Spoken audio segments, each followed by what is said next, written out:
Eh bien, bon mardi à tous, mesdames, messieurs. Merci encore d'être des nôtres ce matin. C'est la revue des grandes unes avec la presse que vous aurez à lire, disponible en kiosque ce matin.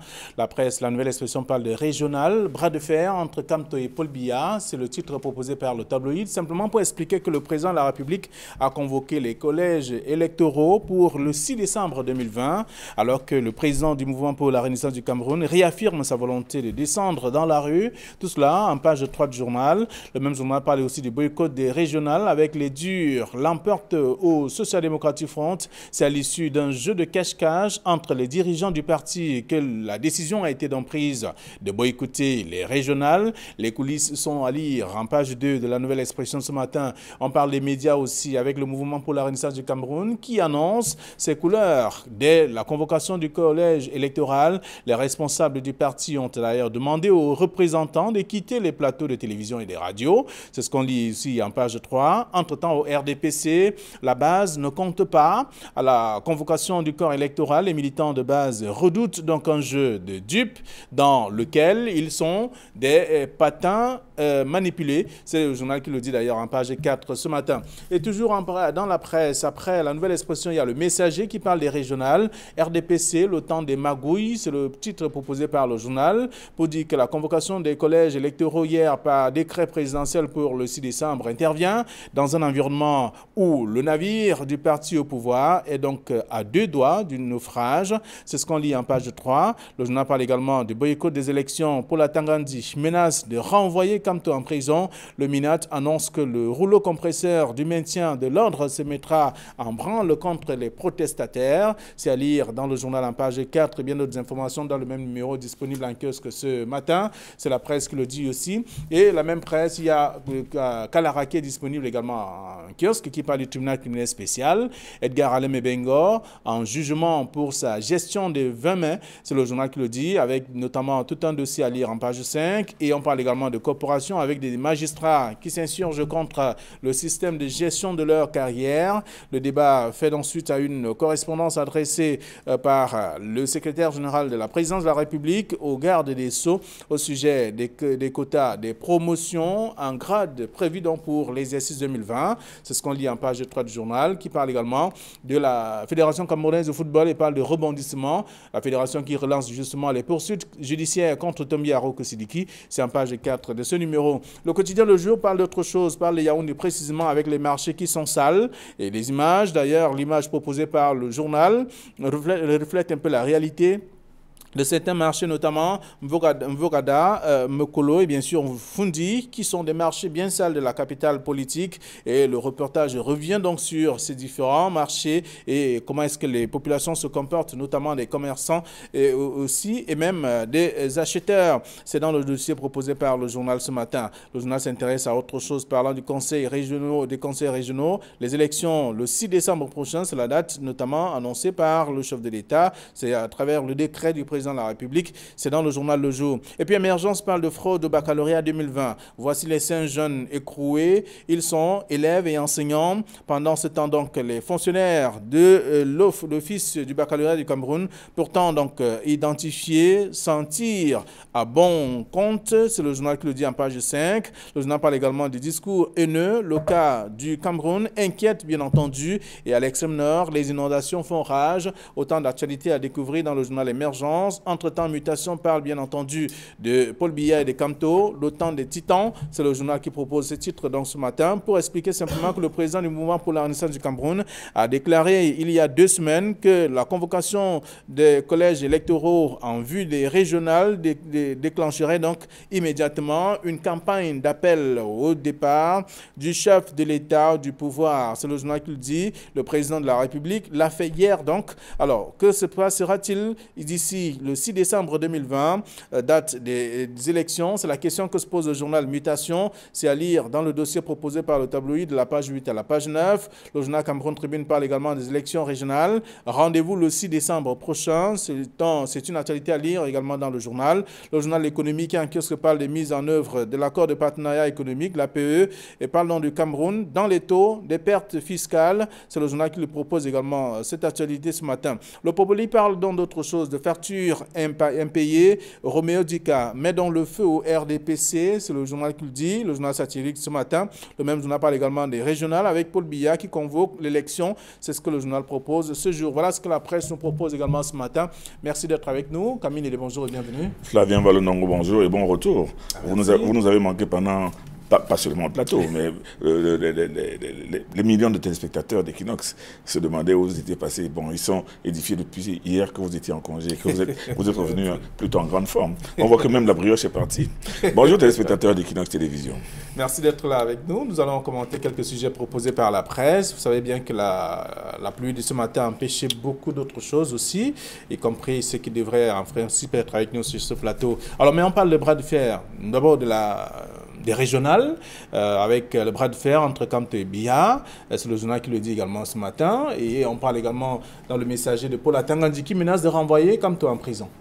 Ben, vous voyez bien que le titre de la nouvelle expression est un peu disproportionné. Le bras de fer, ce n'est pas entre Paul Biya et Kamto. Le bras de fer, c'est entre Paul Atangandji et Kamto. C'est Kamto qui a déclaré que si jamais Paul Biya lance les élections régionales, il va impulser, il va déclencher, il va mener le peuple une grande marche populaire pour appeler au départ du pouvoir de M. Biya. Et il y a 2 jours, M. Paul Atangandji a dit que le gouvernement ne tolérera aucun écart, ne tolérera aucune manifestation publique et que si M. Kamto, qui a bénéficié d'un arrêt de poursuite de la part du chef de l'État, descend dans la rue, à ce moment-là,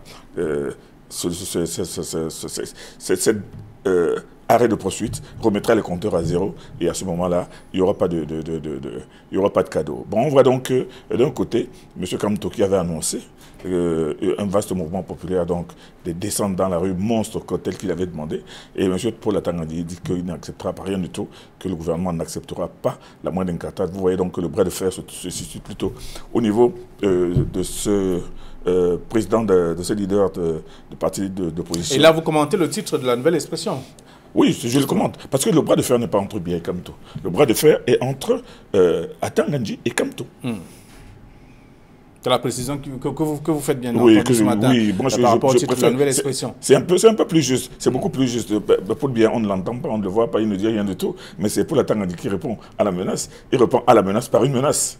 Donc le bras de fer se situe à ce niveau-là, pas au niveau de Biya-Kamto.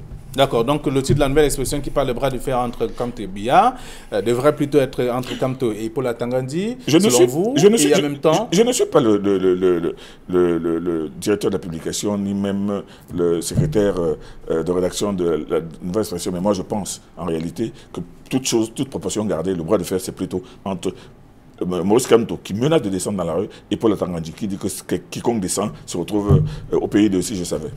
Voilà. Alors, donc on parle également de la même information dans plusieurs tabloïds ce matin avec bien entendu Mutation qui fait savoir que le temps des titans en ce moment, entre Paul Biya et Kamto. Ça nous rappelle le titre des films. Je ne sais pas si vous vous souvenez à l'époque, le retour des titans, le temps des titans, les titans contre ceci, les titans contre cela. Bon, maintenant, je ne sais pas si il y a 2 titans, si Paul Biya est un titan, si Maurice Kamto est un titan, mais toujours est-il que Mutation qui sait bien choisir ses titres, cette fois-ci, le titre ne fait pas beaucoup sourire. Le titre nous renvoie plutôt à un film. Donc, on verra bien. Alors, une question que se pose le journal également, Mutation qui parle, que se passera-t-il donc d'ici le 6 décembre 2020, date des élections? Parce que ça reste une question. Ben, seuls ceux qui ont une boule de cristal peuvent le dire maintenant. Personne ne peut dire ce qui va se passer. Déjà, on a vu le président du MRC qui a demandé à ses communicants de ne plus participer au débat télévisé. Bon, c'est un signe de quoi? On ne sait pas. Mais il leur a dit, sortez des deux. Je ne veux plus voir aucun de vous sur les plateaux de télévision. Bon, maintenant, de l'autre côté, en face, l'administration territoriale et les services de sécurité sont en train de mettre en place des stratégies de parade en cas d'émeute ou d'insurrection. Donc, dire ce qui va se passer, on ne sait pas, mais toujours est-il que les uns et les autres, avec la communication du ministre Atanga, les uns et les autres savent très bien que descendre dans la rue aujourd'hui, en ces temps de pré-campagne, ces temps pré-électoraux, expose les contrevenants à des désagréments. Donc, moi, je pense que dire aujourd'hui ce qui va se passer demain matin relèvera peut-être de la chiromancie, mais toujours est-il qu'il y en a certains qui sont inquiets, d'autres pas. on verra bien ce que demain nous réserve. D'accord. Alors, la nouvelle expression s'intéresse également au boycott des élections avec les durs l'emportent au Social Democratic Front, le Social Democratic Front qui dit ne pas prendre part également à ce scrutin. Vous savez, le Social Democratic Front a encore à travers la gorge sa décision de boycotter l'élection présidentielle en 1992. Hein? Et on sait ce que ça a donné et on sait ce que le RDP, le SDF a provoqué comme dégringolade au niveau de l'opposition. Mais aujourd'hui, on peut comprendre que le SDF décide de ne pas participer à cette élection pour la simple raison qu'il a très peu de chances d'avoir des conseillers, dans la mesure où il a très peu de conseillers municipaux.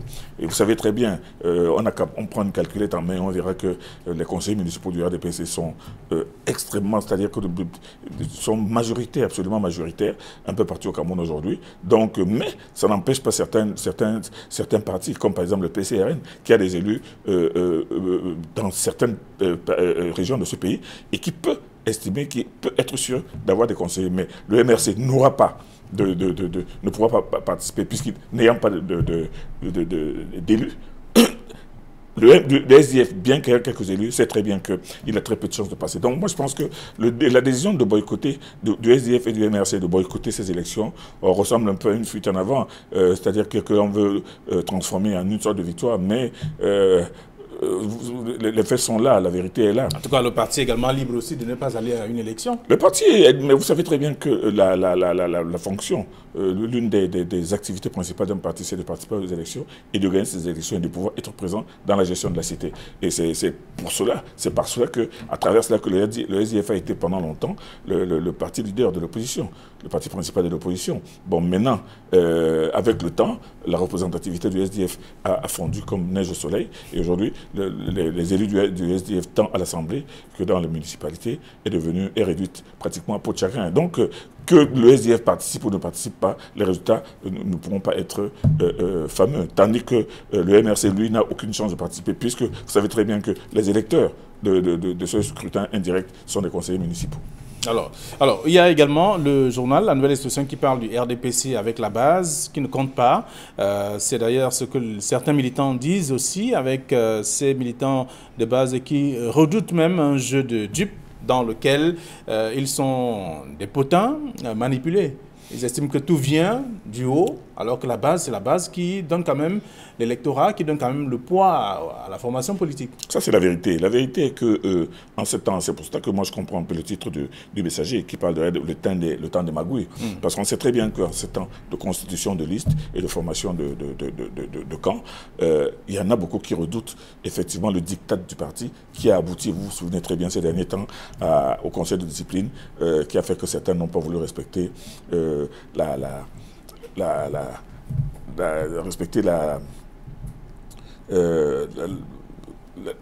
discipline du parti.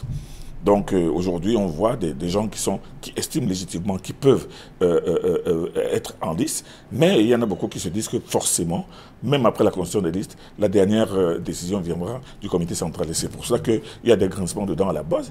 À la base, beaucoup de gens se disent qu'on a beau faire, il y a déjà certaines personnes qui sont déjà sûres d'être sur les statistiques, et d'autres estiment que ce ne sont pas toujours les mêmes qui devraient être là. Donc au niveau du RDPC, qui a évidemment le plus de chances de remporter un très grand nombre de sièges dans ces conseils régionaux, eh bien, il y a des grincements dedans parce que beaucoup se demandent comment ça va se passer et beaucoup se disent que les investis ne seront pas forcément ceux qui auraient dû l'être. Alors, toujours dans le RDPC, on voit bien avec le titre de l'Opopoli ce matin, facture impayée, Roméo Dika met le feu au RDPC. Vous savez, la sortie musclée de Roméo Dika et le venin qu'il crache contre le gouvernement et contre le RDPC, moi, je me dis que ce sont c'est la réaction de quelqu'un d'aigri, de quelqu'un qui s'est fâché. Pendant longtemps, on a entendu Roméo Dika défendre bec et ongle le RDPC et parfois même justifier... C'est le divorce maintenant? Ben, peut-être que c'est d'abord des froncements de sourcils, mais c'est beaucoup plus que des froncements de sourcils, parce que quand il arrive des choses peu amènes à l'encontre du président de la République, à l'encontre du parti, qu'il a si fortement servi pendant de longues années, ben, on peut prendre ça tout simplement comme un mouvement d'humeur. Bon, au mouvement d'humeur, justifié ou pas justifié, on verra bien. Mais vous savez très bien qu'à la base de ce mouvement d'humeur, c'est une bagatelle de quelques dizaines de millions qu'il estime ne pas être payé depuis trop longtemps.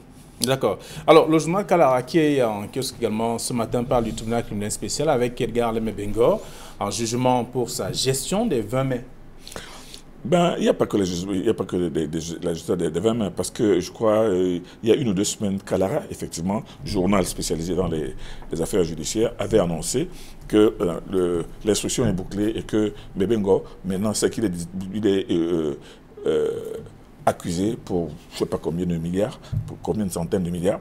Mais toujours est-il que là, aujourd'hui, il apporte une autre information en disant que parmi le nombre de dossiers, je crois qu'il y en a 3 ou 4 qui sont à sa charge, il y a aussi la gestion de l'organisation des fêtes du 20 mai.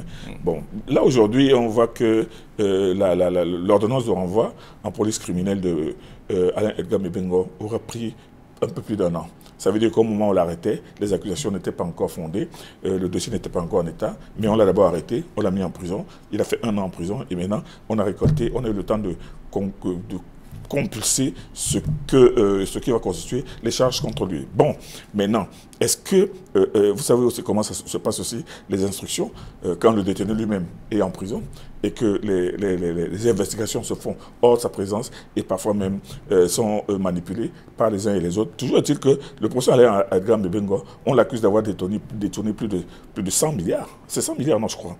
Plus de 100 milliards. Alors 100 milliards de francs, il faudrait bien qu'on le démontre. Il faudrait bien que l'accusation... C'est quand même une forte somme d'argent. Une très forte somme d'argent d'accusation le démontre et que bon, lui-même aura certainement le moyen de se défendre. Vous savez, entre les accusations et parfois la réalité des faits, il y a parfois un écart. Vous avez entendu Amadou Vamoulke qui est en prison depuis 4 ans pour un détournement présumé d'1 dizaine de milliards. On n'arrive toujours pas à ouvrir le dossier. Donc, Alain Edgar Mebengo, qui a été une personnalité de pointe, personnalité qui a occupé des postes très très sensibles, des postes que pratiquement pas plus de 2 personnes ont occupé dans ce pays. Il a été préfet du Fundi, directeur du cabinet civil, délégué général de la Sécurité nationale, ministre de la Défense, ministre des Transports. Ça, il y a très peu de ministres qui peuvent se targuer d'un tel parcours. Donc aujourd'hui, il est en prison pour des détournements supposés. Bon, on verra bien ce que ça va donner. Il ne faut pas oublier que non seulement il avait beaucoup d'admirateurs, mais il avait aussi beaucoup d'ennemis. Bon.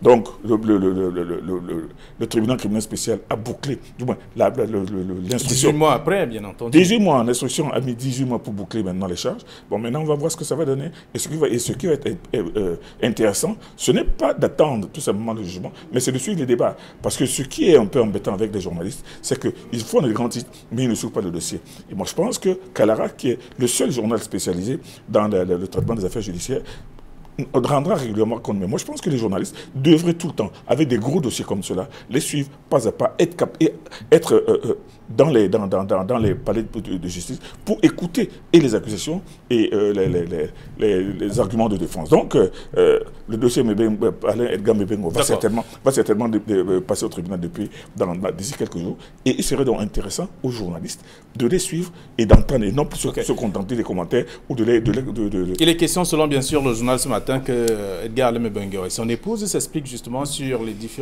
dépenses et autres qui sont évoquées par le journal. C'est à lire en page 5. Et on parle, puisqu'on parle du journal, on parle du tribunal également.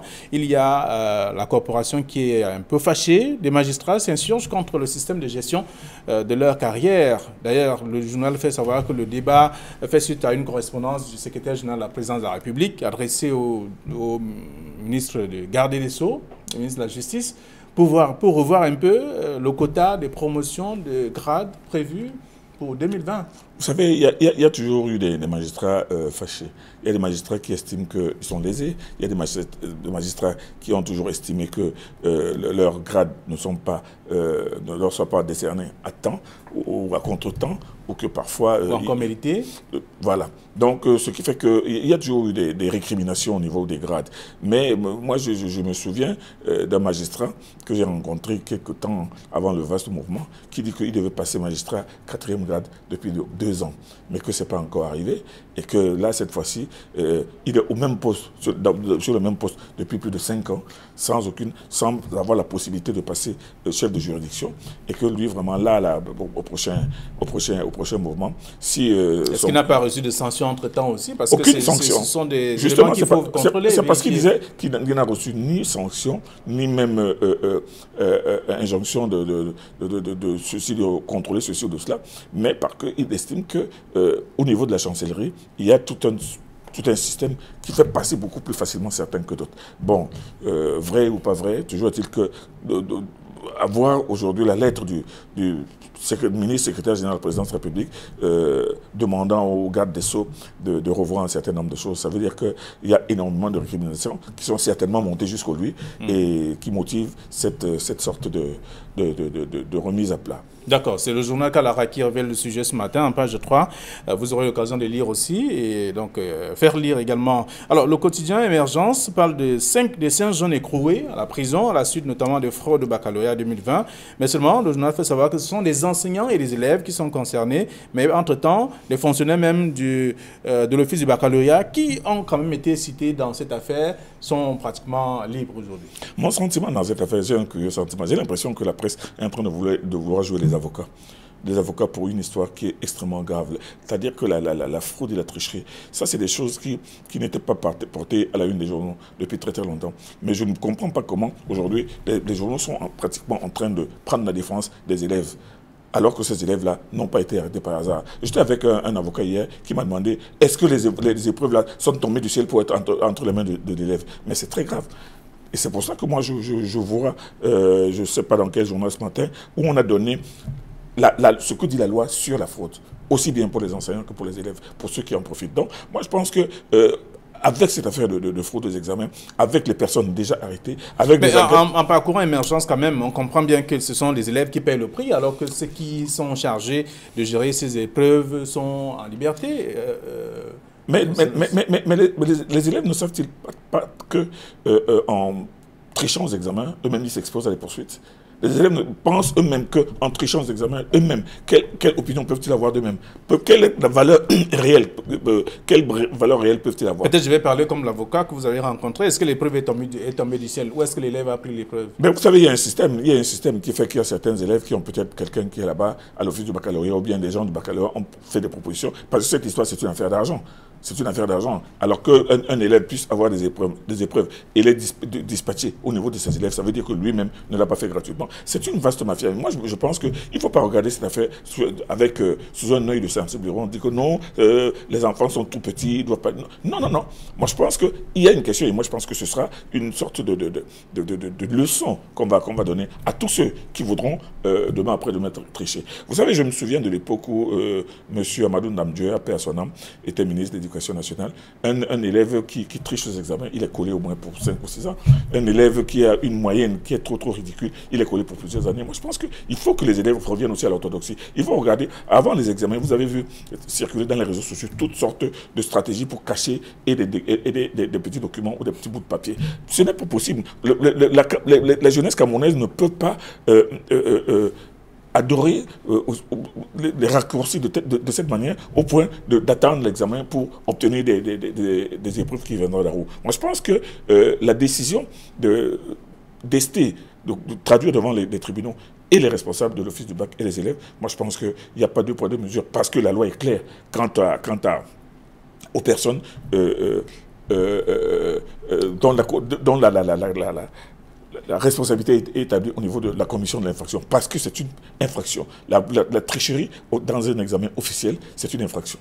Et voilà. Donc on va lire ça également, on va lire l'information dans le journal Émergence ce matin, fraude au baccalauréat 2020. Voici les 5 jeunes écroués. Et là, la suite aussi à découvrir dans le même numéro. Alors autre chose à lire également dans le quotidien Le Jour. On parle de Yaoundé avec les marchés qui sont sales. Une image reflète d'ailleurs la réalité. Les marchés de la capitale politique. On a cité quelques-uns, Vogada, Mokolo et Mfundi. La saleté de ces marchés ne date pas d'aujourd'hui.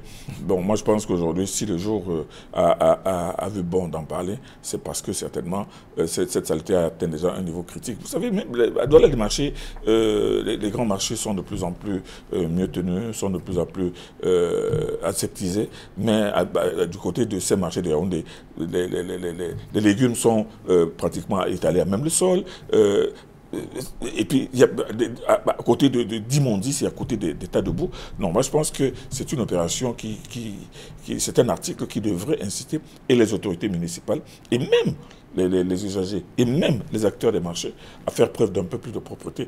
Vous savez, en ces temps de coronavirus, le champ est libre pour la propagation du virus. Donc, un effort, moi, on n'a qu'à faire le tour des grands marchés de Douala, on verra que systématiquement, il y a des opérations et de curage du caniveau et de déblayage d'immondices et tout ça qui sont faits au jour le jour. Et là, c'est le quotidien Le Jour qui a mené d'ailleurs une enquête, c'est à lire dans le journal ce matin. Le reporter a fait le tour de plusieurs marchés et s'est rendu compte que la saleté occupe vraiment de l'espace dans ces espaces marchands. Et là, on va lire aussi autre chose dans le journal le quotidien de l'économie qui parle des mises en œuvre de l'accord de partenariat économique. Aujourd'hui, le Cameroun est dans les taux des pertes fiscales. Il est dans les taux des pertes fiscales. Il y avait des économistes ici au moment où le Cameroun était sur le point de négocier ces accords. Il y en a qui avaient dit que le Cameroun a tout à perdre dans cette affaire-là. Que le Cameroun sera le grand perdant et qu'il ne sert à rien d'aller le faire. Et ceux qui pensaient qu'il y avait beaucoup à gagner aussi. Oui, mais ceux qui, bon, aujourd'hui, en attendant, aujourd'hui, on réalise plutôt qu'on est en train de beaucoup perdre. Donc ça veut dire que c'est ceux qui étaient prudents, ceux qui étaient à la limite pessimistes, qui ont raison parce qu'ils ont eu un regard froid. De perspective. Bon, maintenant, on voit aujourd'hui que ce partenariat, c'est un partenariat qui n'est pas gagnant-gagnant, mais qui est gagnant d'un côté et légèrement perdant de l'autre. Alors, c'était un processus. Il y a eu justement des différentes rencontres qui permettaient ou alors qui amenaient des experts à penser que le Cameroun ferait ou gagnerait, comme vous l'avez évoqué, à prendre part ou alors à s'accrocher à ces accords. Le débat de ces experts a été très très fort. Et moi, je le suivais avec admiration parce que ceux qui disaient que le Cameroun a tout à perdre et ceux qui estimaient que non, il n'y a rien à faire, le Cameroun va sortir grand gagnant de cette affaire-là. Moi, je regardais et je me disais tout simplement que bon, aux questions des experts, mais on verra bien la vérité du terrain. Et la vérité du terrain démontre aujourd'hui que le Cameroun, il est vrai qu'il y a la récession, il y a maintenant le phénomène du coronavirus qui a ralenti un certain nombre d'activités économiques et financières, mais au bout du compte, aujourd'hui, le Cameroun n'a pas beaucoup gagné. Le Cameroun n'a pas beaucoup gagné, c'est ce qu'on va retenir, en tout cas dans le journal L'économie ce matin, qui parle justement de la mise en place, la mise en œuvre de l'accord de partenariat économique. Le Cameroun dans les taux des pertes fiscales, c'est ce que le journal propose ce matin. Et il y a autre chose à lire aussi dans la presse. On va découvrir qu'il y a bien des faits évoqués par le journal. On s'intéresse à tout au moins, que deviennent justement les masques aujourd'hui, parlant de la lutte contre le coronavirus au Cameroun. Mutation est revenue également sur le fait. Il se pose la question, comment faire, comment est-ce qu'on gère les masques déjà utilisés? On les brûle, on les jette dans la poubelle ou alors on peut les garder. Ça reste quand même un véritable problème aussi aujourd'hui, selon bien sûr. Votre question, Flavien Vallon-Nongo, est très intéressante. Vous savez, au moment où, à l'époque où on était en train de prescrire fortement le masque, au moment de l'explosion du corona, on nous a dit que voilà, un masque, on ne le porte pas plus de 2 jours, pas plus d'1 jour, non, pas plus de quelques heures. Pas plus de 3 heures. Pas plus de 3 heures. 4 heures. Et puis bon, maintenant, le masque médical. Il faut le changer, il faut faire ci, il faut faire ça. Les Camerounais ont trouvé rapidement la solution miracle qui consiste à fabriquer eux-mêmes leurs masques en tissu. Bon, c'était un exutoire, certes, mais il était beaucoup plus facile parce que vous vous souvenez qu'à cette époque-là, le masque qu'on disait n'utilisait que pendant 3 heures coûtait 500 000 francs. Bon. Mais maintenant, à la pratique, on s'est rendu compte que les Camerounais, aujourd'hui, portent leurs masques, ils l'achètent. Il y en a les plus exigeants, le portent 2 ou 3 jours avant de le laver. Maintenant, la question, et c'est là où je rejoins votre question, trouve tout son intérêt. Que font les Camerounais après l'usage du masque? Il y en a qui le portent ad vitam aeternam. Il y en a qui en ont 2 ou 3. On voit parfois des masques qui ont changé de couleur. Qui ont changé de couleur. Les porter. Parce que c'est le même. Donc, la question de savoir qu'est-ce qu'on fait des masques et quelle est l'utilisation et quelle est la durée de l'utilisation du masque, c'est très très important. Mais je vais vous dire une chose. l'attitude des Camerounais avec le masque est vraiment bizarre. Il y en a même qui pensent que le coronavirus, c'est terminé, alors qu'ils voient que du côté des Européens, même dans les plus grandes rencontres, les gens sont en masque. Même parmi les présidents africains, les personnalités sont en masque. Ça veut dire que c'est un virus qui est là, qui est vivant et qui commet des dégâts. Mais allez dans les quartiers, sortez Flavien Vallon-Ndongo. Je dis, vous rencontrez 1000 personnes, vous en verrez 100 avec le masque dans la rue. Dans la rue, ça veut dire qu'il y a une sorte de... Donc il y a un relâchement. Il y a un relâchement, il y a une sorte de désinvolture. On a même entendu ici des menaces de port systématique de nos masques. Ça n'ébranle pas beaucoup les Camerounais. Et moi, je pense que les Camerounais devraient comprendre définitivement que ce virus fait vraiment des dégâts. Ce virus est vraiment là et qu'il faut vraiment respecter un certain nombre de mesures barrières. Il y en a qui ne se lavent les mains systématiquement que quand ils entrent devant certains magasins, certaines institutions, certains bureaux. On demande, on exige. Mais pour eux, quand il n'y a pas un robinet pour laver les mains, ils ne demandent pas, ils entrent. Quand on ne vous exige pas de port du masque à l'intérieur, ils entrent. Donc, il y a des magasins et autres qui n'ont presque pas de mesures. C'est seau d'eau et de savon à l'entrée. Non, ces magasins les avaient au départ. Même ces magasins sont fatigués. Donc aujourd'hui, il y a un relâchement certain du respect de ces mesures barrières. Ça, c'est clair. Dans une ville comme Douala, que moi j'arpente tous les jours, je vous jure que ce n'est plus ça. D'accord. Alors, on va lire, on peut répondre à la question parce que c'est Mutation qui pose le problème ce matin avec cette question. Que faire donc de ces masques déjà utilisés? Comment est-ce qu'on les conserve? On les jette ou on les brûle? Ça reste une véritable question, mais vous aurez l'occasion de parcourir le journal ce matin et pouvoir lire. Alors, il y a Émergence qui revient également ce matin avec la question des inondations dans l'extrême nord. Vous aurez aussi l'occasion de lire avec ce qui s'est passé. Les populations sont pratiquement à la belle étoile. Beaucoup sont déplacés à cause de ces inondations. Le problème des inondations dans le Grand Nord est un problème réel.